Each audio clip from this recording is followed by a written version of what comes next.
Hello everyone and welcome back for some more Drag Race gossip, secrets and drama. Drag Race UK Season 7 just finished and I think most people agreed that the season was a bit of a flop. So I thought it might be interesting to go through and do a sort of post-mortem analysis on what went wrong and why the season did not live up to some of the previous UK seasons. These are just going to be my opinions, and I'll also be pulling in other data to support what I'm saying, but this is in no way meant as any disrespect to the queens themselves, because I don't think they were actually to blame, but we're going to get into all of that now. And so with that, let's get started. I think most of us can agree that something just felt off about Drag Race UK Season 7, and it ended up being a bit meh. And that's not just my opinion. The premiere episode scored just 5.5 stars out of 10 on IMDb, making it the lowest rated premiere episode in Drag Race UK herstory. The only other episode that scored lower than that was UK Season 3's Snatch Game, which scored 4.6. But that's hardly surprising given that Season 3 is widely regarded as possibly being the worst UK season. But also, that episode had the double elimination of Theresa May and River Medway, which was also massively controversial because most people agreed that it was unnecessary. But the difference is that that was a Snatch Game episode midway through the season, whereas for UK Season 7, this was the first episode, which means it failed right out the gate. I think the problem was that the premiere was just set up in such a weird way.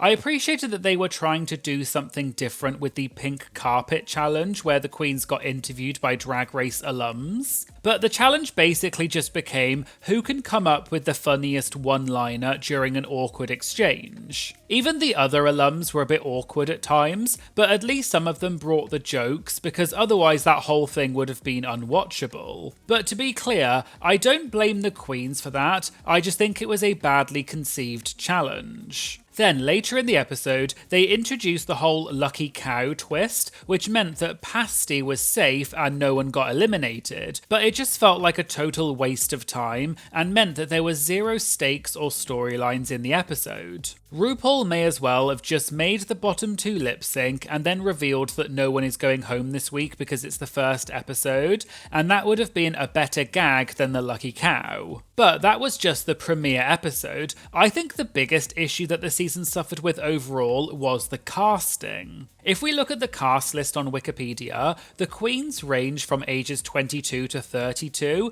which means there was only a 10-year difference. And the oldest queen was only 32, and given that I myself am 35, this makes me feel very attacked, as Laganja would say. US Season 17 also had the same issue, with Lexi Love being called the grandma of the season at 33. But going back to UK 7, you might be thinking, so what, they're all around the same age, does it really matter? But I think it does matter more than you think. If you compare this to Season 6, literally the season right before this one, that cast had a 27-year age range from 21 to 48, with a lot more representation of different ages. You had queens like Lavoie and Dita Garbo, who brought decades of performing experience, and then on the other hand, you also had much younger queens like Octavia and Kyron Thrax, who brought a lot of raw talent. I think that dynamic created natural tensions and conversations about age, but it also brought different perspectives and different personalities.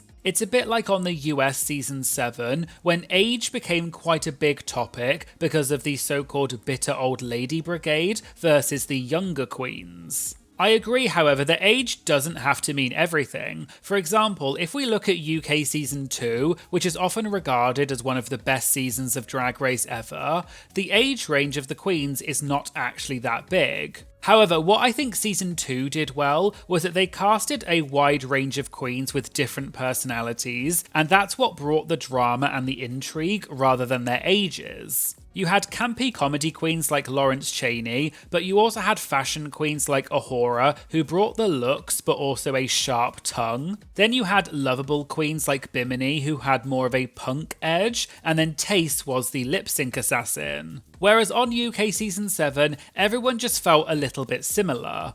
Even if we think back to UK3, which as I said earlier is often regarded as one of the worst UK seasons, you had queens like Charity Case, who was so different and represented a different type of drag which isn't often seen on Drag Race, which is why the audience really rooted for her. Season 3 also had the accolade of having the first contestant who is a cisgendered woman, which was Victoria Scone. But with Season 7, I think it just suffered from a lack of diversity and strong personalities. The queens were all very talented, but people online often said that many of the queens seemed so similar that you could almost not tell them apart. This then brings up another casting problem I think we need to talk about. Season 7 had no villain. Now I understand the word villain is quite a loaded term because not many queens want to be remembered as the villain of their season, but it doesn't mean that they're bad people. In fact, I think nowadays the word villain in reality TV is often celebrated because we know they're essential to making good TV. There are even entire TV shows that focus just on reality TV villains,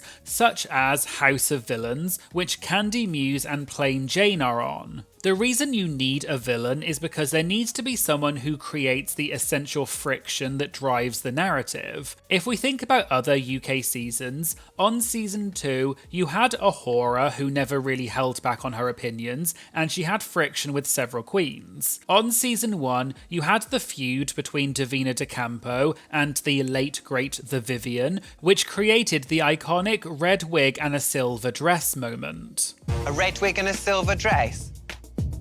I don't think. But on Season 7, that just really didn't exist. They tried to manufacture a villain storyline with Viola because she was the only queen that was sort of fulfilling that role. For example, in the mini challenge when the queens had to vote on who is most likely to win an award, Viola was labelled the biggest pain. But the problem was, Viola was eliminated second, so the only person who was bringing some drama and intrigue was gone very early on. And I think this was further proved by when the eliminated queens came back for the finale. During the Untucked portion, Viola brought up that she was quite hurt by some jokes that Katrin had made during the roast. We don't have that friendship for you to be shady with me like that. We're not actually friends. So... And it was one of the only dramatic moments that had happened since Viola left, so it was clear that without Viola there just wasn't really any drama. Viola herself admitted in an interview that, quote, "As for being the villain, honestly there was no one else filling that role, so it kind of fell on me." And I do agree, once she was gone, it kind of felt like a group of queens who get on very well, which is great, but it's not necessarily great for reality TV. Because we all know that at the end of the day, Drag Race is a TV show first and a competition second. And I think this is where the real problem started. Production must have realised that this was a problem. There's no way they didn't know. When you're looking at the season and figuring out how it's going to go, and you realise that your cast isn't delivering on interpersonal drama and story arcs that make good TV, I guess you only really have two choices. Either you can lean into the talent and focus on the competition itself, or you have to manufacture the drama through forcing storylines and manipulating the judging, and I think we know which one they chose. So let's talk about the judging on UK7, because this is where for many people the season went from just underwhelming to actively insulting the viewers. Week after week, production felt very heavy-handed with judging that seemed harsh or preferential. And it wasn't even subtle, because so many people mentioned it on social media, and there were even articles written about it. There was a lot of blatant, obvious rigging, and the other issue was that a lot of the fan favourites or frontrunners got sent home early. Let's start with Terrace Mongardi, because her elimination in episode 9 became the moment where I think a huge chunk of the fan base just gave up on the season. Although her stand-up routine was not the best, I don't think it was as bad as Katrin's. Katrin and Terrace then ended up in the bottom 2 together, and I think that's something that we could all see coming from a mile away, because their romance storyline was one of the only semi-interesting storylines on the season so far. And we know that Drag Race loves having a storyline of a potential romance and then throwing those queens in the bottom together. But then Katrin was saved over Terrace, even though many people felt that Terrace did a better job in the lip sync. This was a hugely controversial decision, and even Catherine was surprised, given that she had already been in the bottom the week before. There had also already been allegations of favouritism towards Catherine throughout the season, so this did not help. On top of that, Tayris was also one of the only queens of colour in the competition, and after she was eliminated, there were no more, which also did not help the issue of underrepresentation on Drag Race, which has been a long-standing issue. Then, let's move on to Bonnie and Clyde's shocking elimination in episode 8. It also felt totally unnecessary, given that she was a front runner with 2 badge wins at the time, whereas Catherine, who she lip-synced against, had no badges. And Bonnie had literally won the Snatch game the episode before, so it just made 0 sense. Then you also had a fan favourite like Sally TM, who was really the only queen who was bringing something very conceptual and different to everyone else, but she also got sent home midway through the season. However, there's also a hidden problem that happens when the judging is so clearly off. It doesn't just hurt the queens who are eliminated, it also hurts the queens who are still in the competition. When Catherine made it to the final 4, she had to deal with everyone on social media shouting about the favouritism towards her, which is unfair because it's not actually her fault.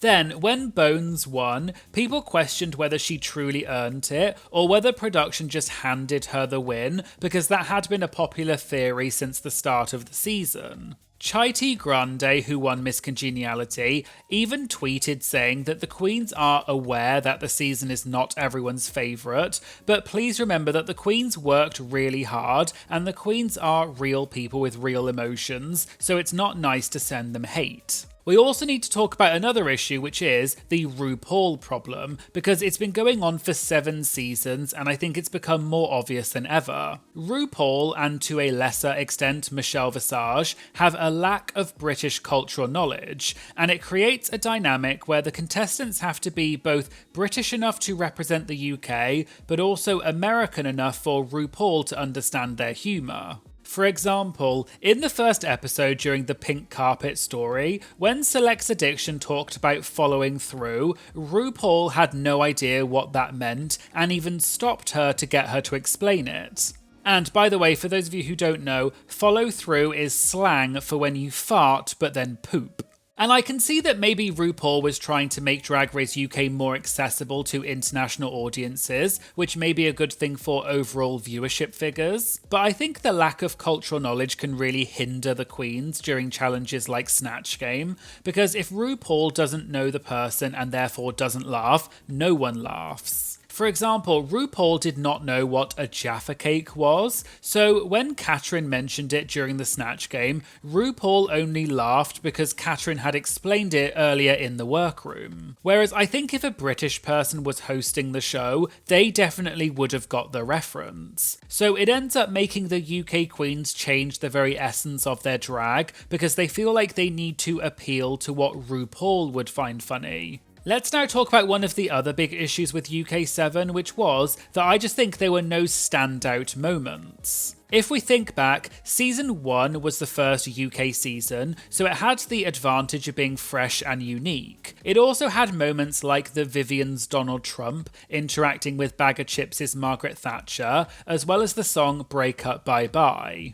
Season 2 had UK Hun, which is often regarded as one of the best girl group challenges. But then when you think about it, what did Season 7 have? The girl group challenge gave us the song She Ate That, which was fine, but nowhere near as memorable as other previous girl group songs. The runways were also fine. There were some good looks, but none of them I think are going to stand out for years to come. Even the lip syncs felt a bit flat, and I don't think any of them will go down in herstory like some of the previous ones did. Like, think about Tace during Memories, or all of Vanity Milan's lip syncs on season 3. And I think we only have to look at the IMDb ratings for it to tell the story of season 7. Most episodes hovered around the range of 5 to 6 stars out of 10, and the best rated episode was episode 2, which got 7.1. Whereas if we compare that to season 6, the worst rated episode was the finale, which got 7.2, and most episodes scored around the 8 to 9 star mark. So even the worst rated episode on season 6 was higher than the best rated episode on season 7. I think on season 7, the challenges just felt recycled, or sometimes it felt like they were trying too hard to revamp things just for the sake of it, and it ended up making the challenges worse.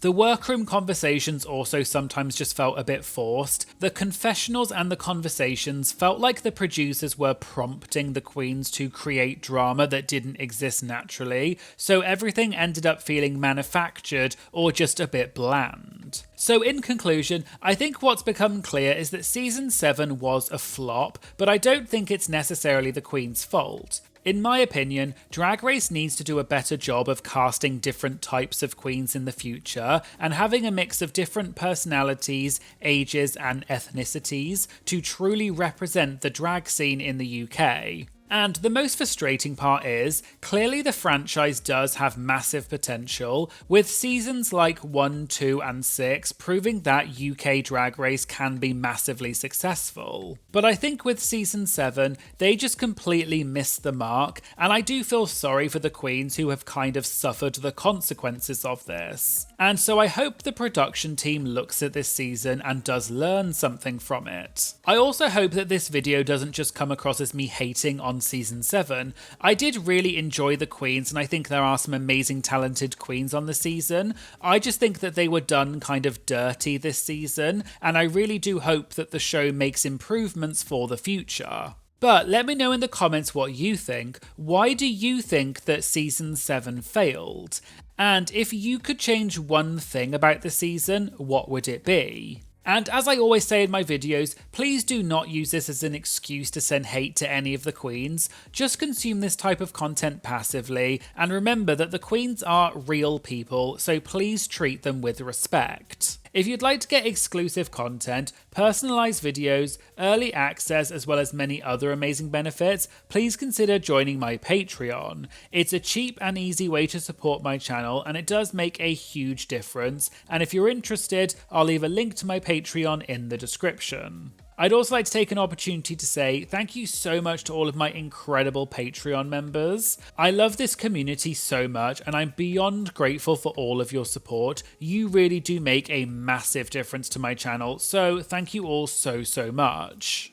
Please make sure you give this video a like and a comment, because it really does make a huge difference to increase the engagement and promote this video in the algorithm. And please make sure you hit that subscribe button. It's a free way to support the channel, and it does make a big difference. So please help me get to my goal of 150k subscribers by the end of the year. Thank you so much for watching, and I hope you'll join me again in the future for some more Drag Race gossip, secrets, and drama. Thank you so much. Bye.